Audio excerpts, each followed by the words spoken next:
Sister resented me for being sick as kids and wished me die at years later. She apologized and invited me to her wedding. But when she saw I was pregnant, she pushed me.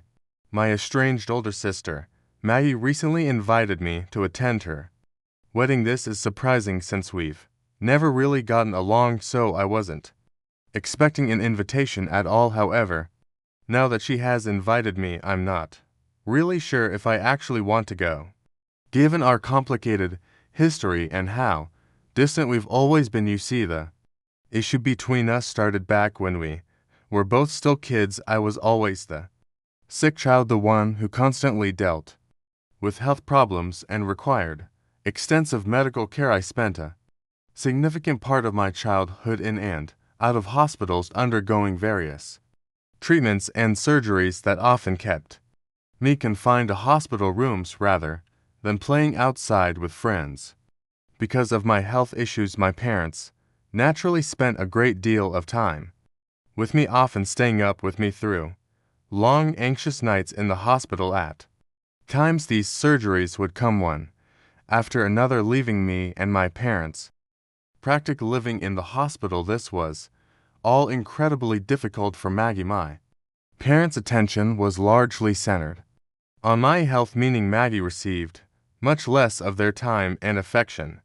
During my long hospital stays, Maggie would often have to stay with our grandparents, who were kind enough to take her in, but I imagine it must have been lonely for her. In Maggie's mind, all those missed moments, those long nights away from our parents, became something she felt I was responsible for. Apparently, I was the reason her childhood was filled with waiting, watching from the sidelines as our parents poured all their energy into caring for me. As a result, Maggie grew to resent me deeply and made her feelings known to me all my life. She harbored a lingering bitterness, believing that because of me she was deprived of the nurturing and closeness she wanted from our parents. However, the truth was this was all in her head. You might think I'm being cruel, even heartless to write this, but in reality my parents loved Maggie just as much as they loved me. There was no favoritism. The moment my health stabilized and I could finally return home, they wasted no time in reuniting our family. They brought Maggie back from our grandparents, and from that point on, they went to great lengths to make up for the months she had spent away. Determined to remind her of her importance in their lives, they took her on memorable trips to Disney where she could have fun with them. They organized grand, elaborate birthday parties for her every year, pulling out all the stops to celebrate her and make her feel special. They never missed an opportunity to cheer her on at her basketball games. Every weekend, every chance they got, they spent quality time with my sister, going above and beyond to rebuild the closeness that might have seemed lost during my hospitalizations. And yet Maggie never saw any of their efforts. She was too stubborn and couldn't let go of the feeling of abandonment for those few months she had spent away from us. To her, nothing our parents did was enough to erase the loneliness she had felt during that time. Her resentment continued to grow, and she would bring up this topic over and over again during our family discussions. Anytime she got, she would kind of use it as her trump card to win every argument, and use this as a tool to get her away or just make our parents feel guilty. This was a constant pattern with her, where she never allowed us to fully move forward. For years, I put up with Maggie's behavior, letting her use that old grudge on me to get her way. Whenever it suited her, I'd just stay quiet whenever she would try to argue with me or start a fight. But after I grew up and left for college, something shifted in me. With distance came a fresh, new perspective, and I realized that Maggie was not really a nice sister to me. Everything was always about her, and she hardly ever asked me how I felt.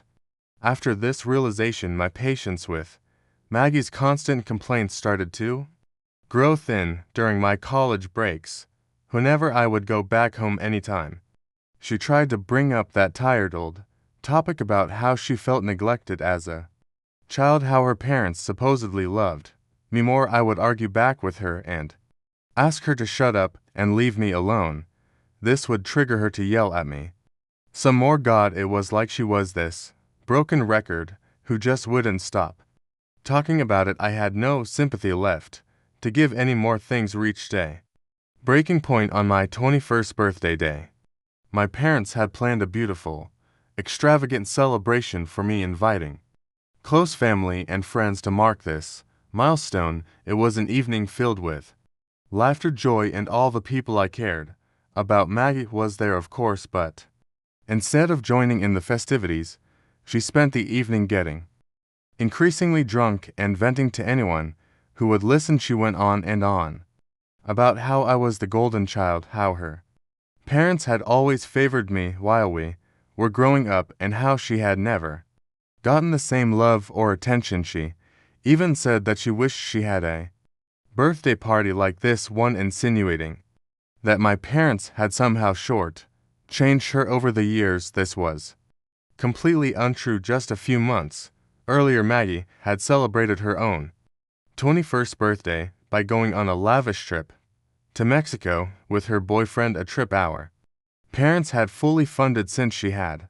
literally forced them to do so. But that trip hadn't ended well for her. Shortly afterward, her boyfriend broke up with her and she had regretted taking him along. However, it was her decision to spend her big day in a tropical paradise rather than at home with family and friends. Clearly, the disappointment from her breakup clearly lingered, and it was as though she had redirected all of her resentment toward me. As usual, for my part, I had always wanted to celebrate with family, to mark my 21st birthday surrounded by people who genuinely cared about me. My parents, knowing how much this meant to me, had happily agreed to host a big gathering, sparing no effort to make it memorable. But rather than respecting my choice, Maggie seemed to resent it, as though my preference for family time was just another way I was being favored over her. It was as if she couldn't see past her own hurt, refusing to acknowledge the decision she had made that contributed to her own unhappiness. After I cut the cake and began sharing pieces with everyone, I handed a slice to Maggie also. But as soon as she took her piece, she made a snide comment, joking that she had been given the smallest piece of the cake because she was obviously the least favorite in the family. I felt a surge of irritation rise up. Here she was yet again slipping that familiar complaint into what was supposed to be a joyful moment. I'd finally had enough. I rolled my eyes and with thinly veiled frustration asked her, "Can you just stop making those comments? No one is the least favorite. It's all in your head." My comment struck a nerve. Maggie bristled, immediately pushing back by saying she'd only been joking and that I was overreacting to her harmless jest. But I told her bluntly that her jokes weren't funny to anyone, they were just a repeat at this point and completely unnecessary. She looked at me insulted, but I simply walked away. I tried to focus on mingling with the other guests throughout the evening, hoping to salvage what was left of the celebration without further drama. Later, after the party wound down and most of the guests had left, Maggie cornered me with my parents. Clearly upset, she accused me of trying to make her feel bad over what she called a harmless joke. She told me how I could have just ignored it like I usually do, instead of taking things so personally. I was exhausted by the whole thing by that point, so I simply tried to ignore her, deciding it wasn't worth the energy. But my parents tried to talk to her, expressing how even they felt she brought up this matter a little too often and that it hurt them to hear her continually accuse them of favoritism. They reminded her that they had always done their best to treat us equally, to ensure that both of us felt loved and valued. This set Maggie off once again. She launched into the familiar rant, insisting that the time I was sick had taken our parents away from her, leaving her feeling abandoned and alone. My parents, frustrated but still patient, tried to reason with her, reminding her of the reality of that time. They explained yet again that they had left her in the care of our grandparents, two loving people who had always gone out of their way to make her feel at home. They pointed out that they had visited her as often as possible, juggling their time between the hospital with me and ensuring she was looked after, but Maggie didn't want to hear it.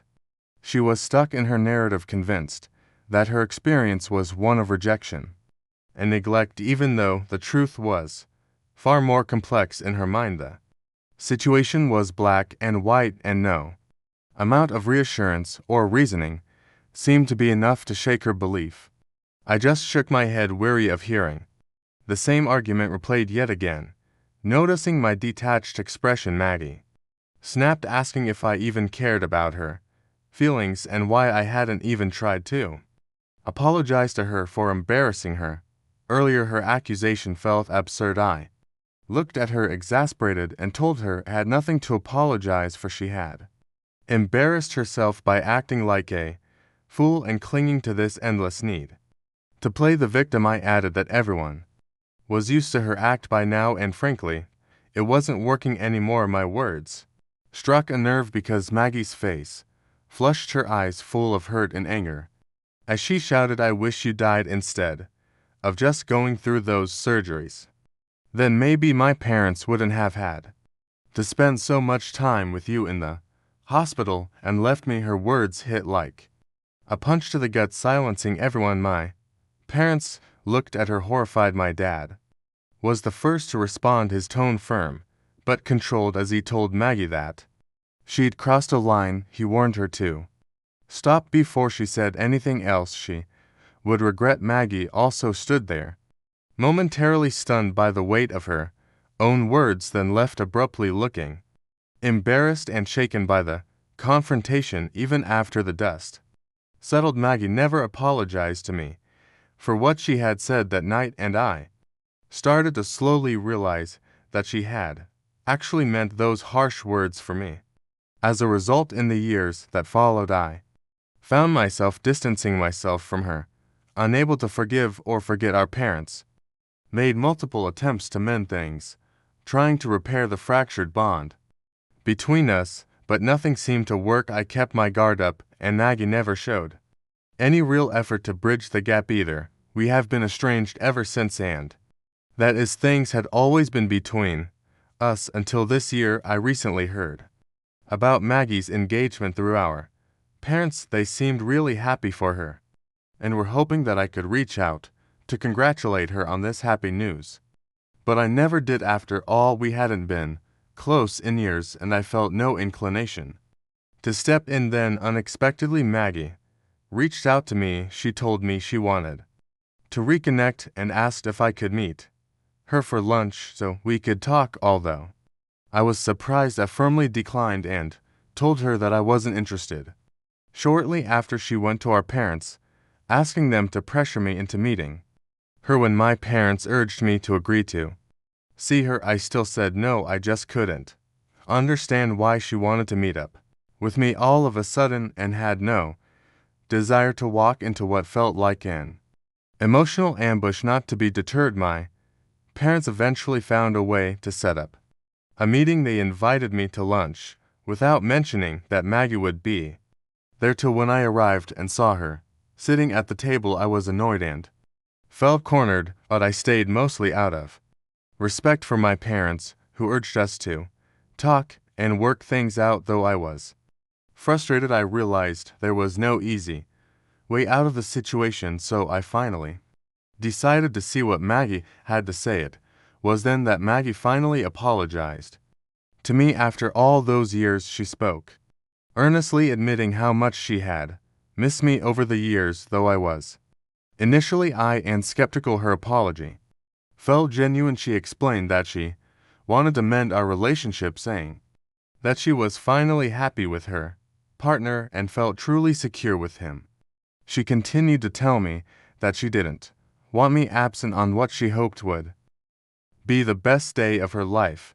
Maggie told me how much it would mean to her if I attended her wedding, which is happening in a few months from now, and met with her partner and his family. I was a bit hesitant, so told her I would need some time to think about it, as I hadn't expected any of this. The apology, the invitation, the sudden desire to include me, it has all been a lot to process, so I left her with that, unsure of what I really wanted to do and needing time to decide if I could put aside the past to be there for her. Since that lunch, my parents have been reaching out to me almost nonstop, urging me to attend Maggie's wedding and insisting that she has changed. They believe that she deserves a second chance and that it's time to put the past behind us. They tell me that holding on to this resentment towards my sister is only hurting me, and that accepting her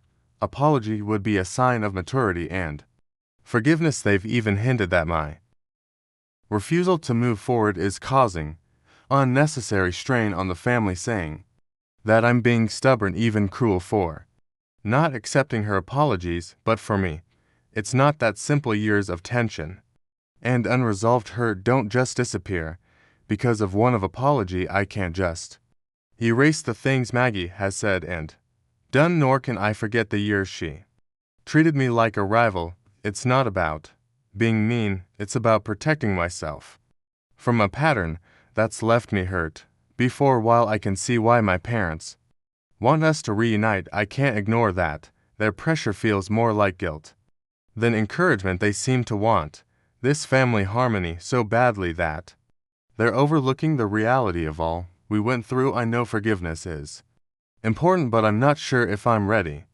or if I can trust that this change in Maggie is truly permanent. Ida, if I decline my sister's invitation to attend her wedding. Update 1. Thank you to everyone for your suggestions. I went through all the comments these past few weeks and have given it a lot of thought. I've finally agreed to attend my sister's wedding, and my parents are absolutely overjoyed by the news. This feels like a significant step both for me and for the family dynamics that have been so strained. I'll be going with my boyfriend, William, which gives me a sense of comfort and support. While I still have mixed feelings about being there, I know that attending can help mend some fences between and my sister and perhaps provide a fresh start. It's essential for my parents to see their daughters together, especially after everything we've been through. Update to wow, it's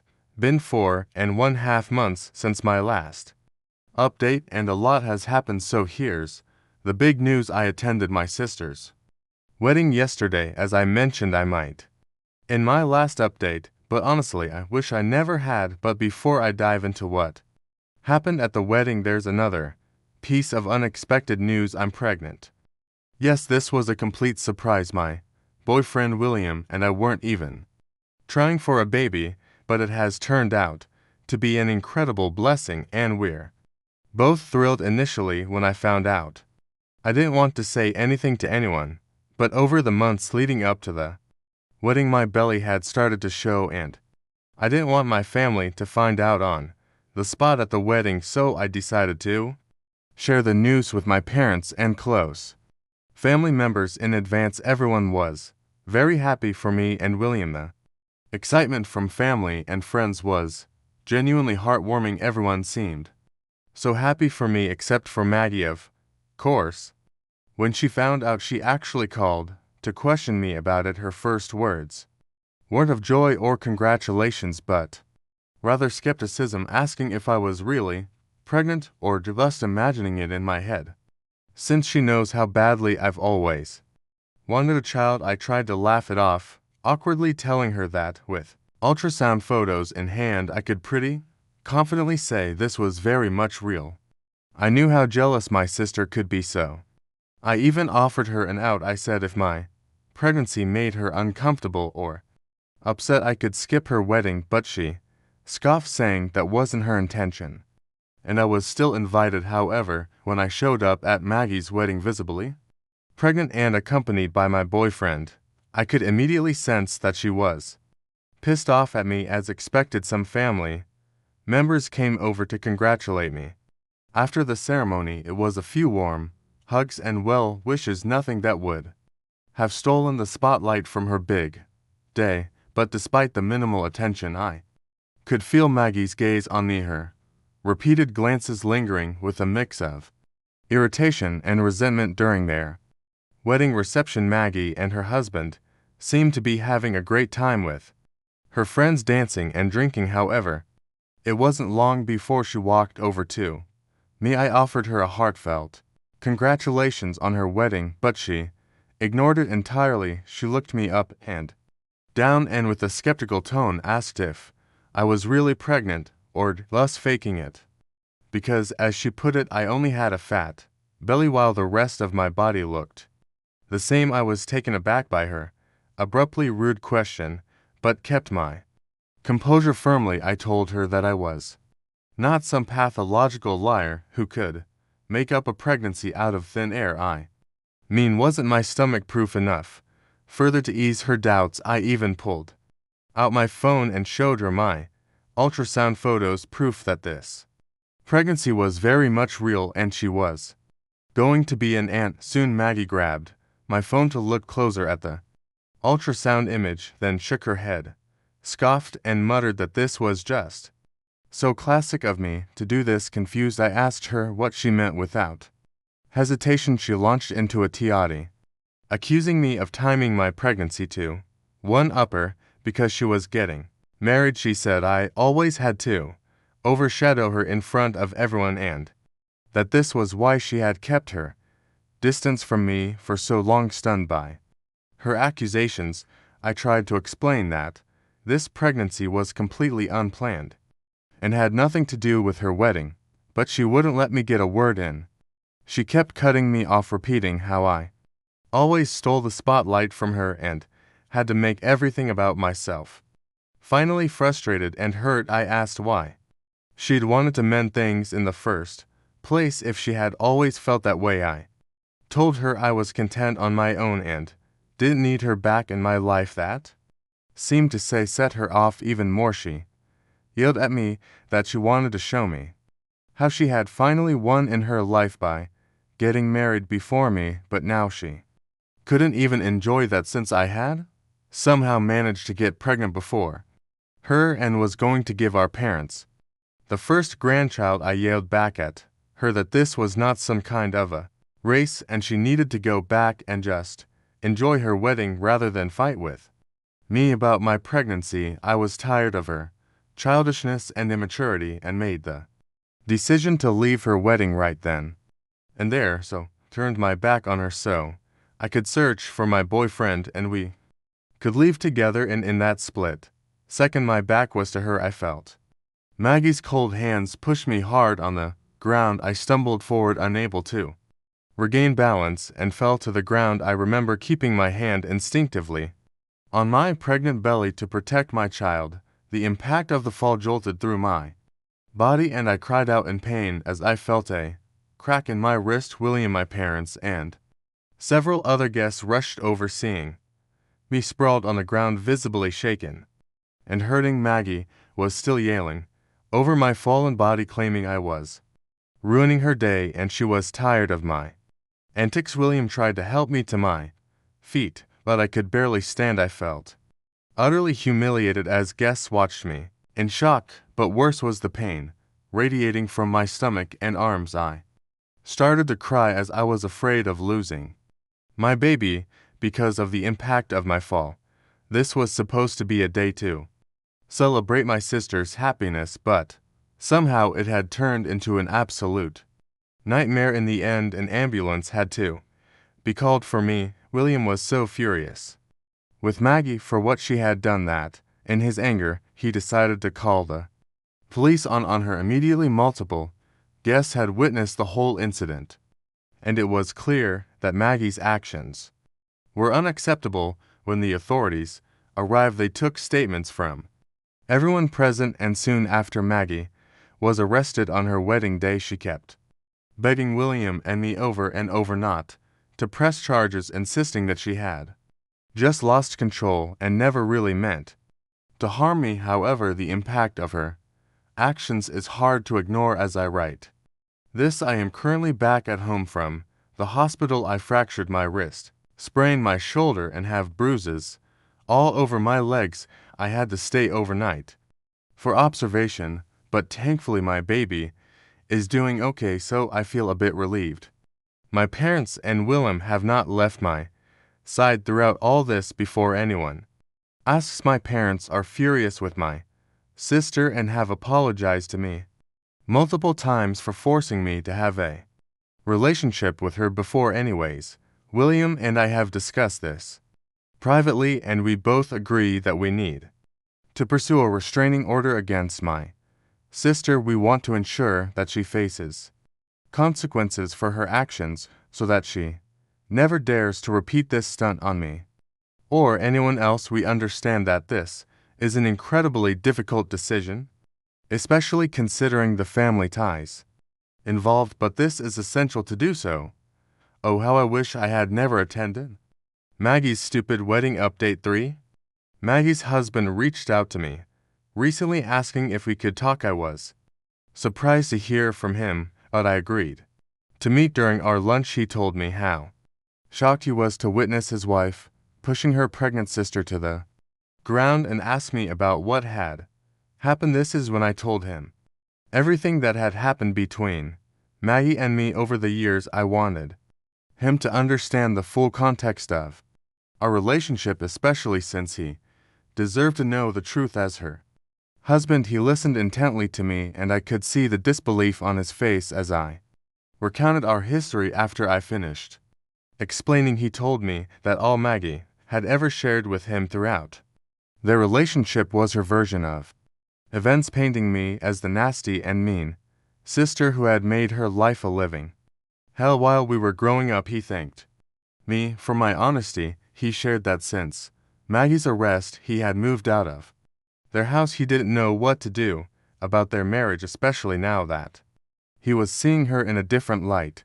It was clear that he was grappling with a lot of emotions. The situation had clearly shaken him, as it had everyone else as well. I offered to support him in any way I could, whether that meant providing more details or just being someone to talk to as he processed everything. I told him that as much as Maggie had hurt me over the years, I was even more concerned about the fact that she could have seriously harmed my baby.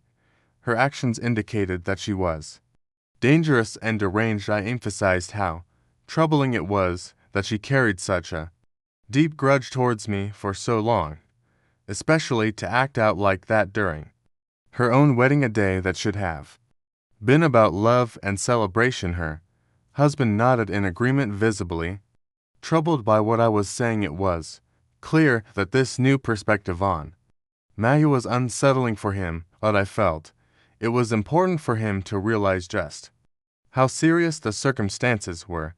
Update for everyone asking, all my family and friends, including my parents, have completely supported me through these weeks of ordeal over the years. They've all witnessed Maggie's behavior towards me and know about the resentment she harbors. While she had never physically harmed me before the wedding incident, her emotional manipulation has always been evident. So when it came to what happened at the wedding, they were all on my side, understanding the severity of her actions. Everyone thinks it was the right thing to get her arrested for attacking a pregnant woman. Now for the main update. Maggie was charged with assault and has received a sentence of 1 year in jail. Along with that, there's also a restraining order in place to ensure that she cannot approach me at all. This decision by the court has been a huge relief for me. I finally feel a sense of safety and control over my own life, knowing that she won't be able to interfere or threaten me anymore. In the weeks leading up to this, Maggie did attempt to reach out to me multiple times, begging me to withdraw my statements, but I ignored all her efforts. She even tried to convince my parents to make me talk to her, but this time they told her to back off. My mom firmly told Maggie that she and Dad were done trying to fix our relationship, since she was the real problem, and until she could change, no one wanted to be a part of her life anymore apparently. Maggie screamed back at my mom trying to guilt her yet again, but this time my mom had no sympathy left for her drama since the sentencing. I feel like I can now completely focus on healing myself both physically and emotionally as I prepare to be a mother soon. Update 5: my baby is finally here and both William and I are officially very tired parents. The sleepless nights have been a whirlwind of changing diapers, soothing cries, and feeding sessions, and it's been exhausting, but despite the fatigue, we absolutely love every moment of it. There's something so special about those little snuggles and the way our baby looks at us. It makes this all worth it.